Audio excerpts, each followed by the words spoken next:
नमस्कार। जय हिंद, जय भारत। कल से गुप्त नवरात्र शुरू हो रहा है और ये आगामी 6 या 7 तारीख को समाप्त होगा। तो आप जो है, मैं आज गुप्त नवरात्र में आपको क्या करना है, 10 महाविद्या की पूजा भी होती है, ये बारे में बता रहा हूँ। आप जो है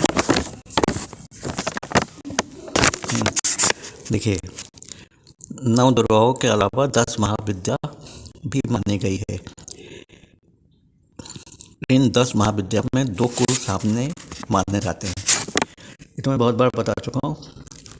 एक है काली कुल और दूसरा है श्री कुल। काली कुल में माँ काली, माँ तारा, माँ भुवनेश्वरी आती हैं। श्री कुल में माँ बगलामुखी, माँ कमला, माँ छिन्नमस्तका, माँ त्रिपुर सुंदरी, माँ त्रिपुर भैरवी, माँ मातंगी और माँ धुमावती हैं। समझ गए?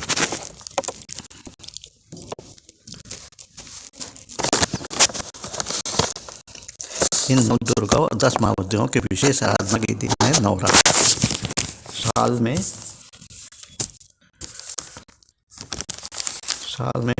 4 नवरात्र आती तो जानती है आप लोग, लेकिन मैं आपको ज्ञान बढ़ाने के लिए कर रहा हूँ।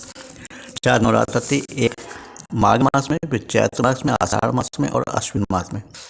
इसमें माघ और आषाढ़ में मनाने वाले नवरात्र को गुप्त नवरात्र कहा जाता है। ये 10 रुद्रावतार की शक्तियाँ हैं। अब मैं एक एक करके बता रहा हूँ।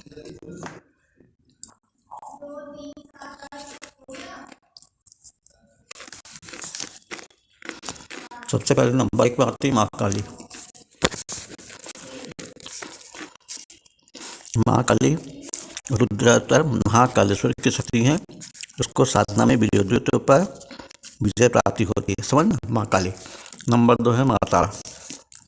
तारकेश्वर रुद्र की शक्ति है। माँ तारा को सबसे पहले उपासना महर्षि वशिष्ठ ने की थी। इन्हें तांत्रिकों की देवी माना जाता है और उनकी उपासना से आर्थिक उन्नति या मोक्ष की प्राप्ति होती है। देखिए, भूख लगी है, कुछ चलना जरूरी है, जैसे नींदना है। तीसरे नंबर की माँ है माँ त्रिपुर सुंदरी। षोडशेश्वर रुद्रावतार की शक्ति को ललिता व राजराजेश्वरी भी कहा जाता है। इसकी पूजा से धन, ऐश्वर्य, भोग, मोक्ष की प्राप्ति होती है।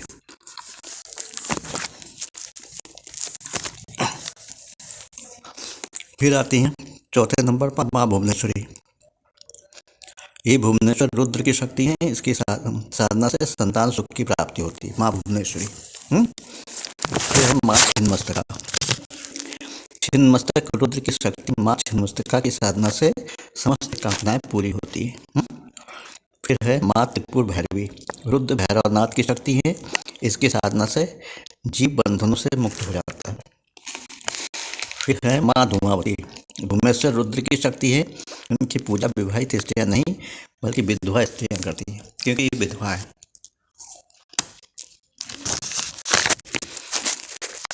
फिर जो मैं सबसे पसंद करता हूँ, माँ बगलामुखी।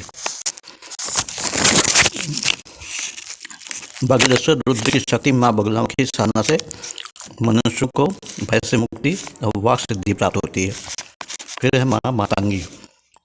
मातंगेश्वर रुद्र की शक्ति है। इसकी उपासना से गृहस्थ जीवन में खुशहाली आती है। फिर है माँ कमला। कमलेश्वर रुद्र की शक्ति है। इनकी कृपा से मनुष्य को धन संतान की प्राप्ति होती है। ये 10 महाविद्या। इन 10 महाविद्याओं को मैंने बहुत कठिन, जीवन का बहुत अनमोल क्षण गवा के कठिन तपस्या करके मैं इनको जवानी भर पूरे इनकी मैंने 10 महाविद्या को शमशान में ही मैंने साधना की है।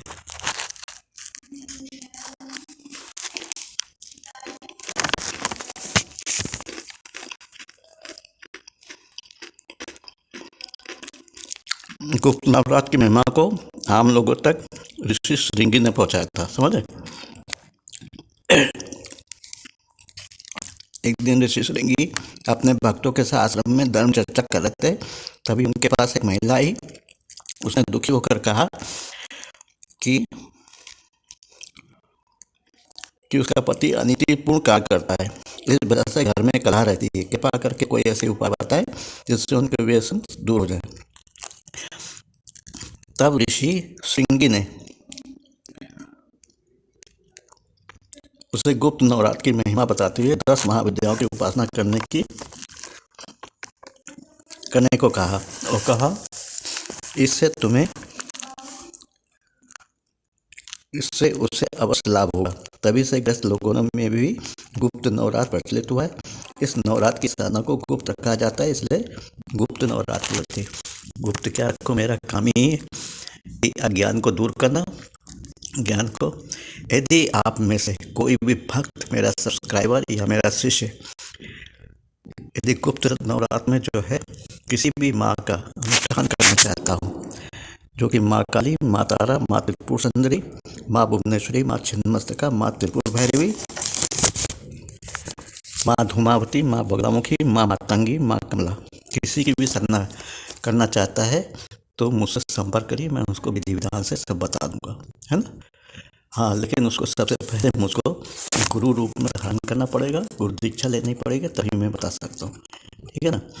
मेरे एक शिष्य हैं, वो मातंगी की पूजा करने जा रहे हैं, और एक और शिष्य हैं, वो भी पूजा करने जा रहे हैं। तो गुप्त नवरात्र में उनको मैंने सब साधन बता दिए। उनका जब वो पूजा शुरू करेंगे तो मैं वीडियो अपलोड कर दूंगा। तो मैं आशा करता हूँ गुप्त नवरात्र आपके जीवन में सफलता लाए। आप इन्हीं 10 महाविद्याओं को, किसी एक विद्या को आप वो करिए। सिद्ध तो नहीं कह सकता, हाँ उनका, क्योंकि बहुत ही बड़ी शक्ति है, मतलब हाई पावर वोल्टेज वाली करंट है।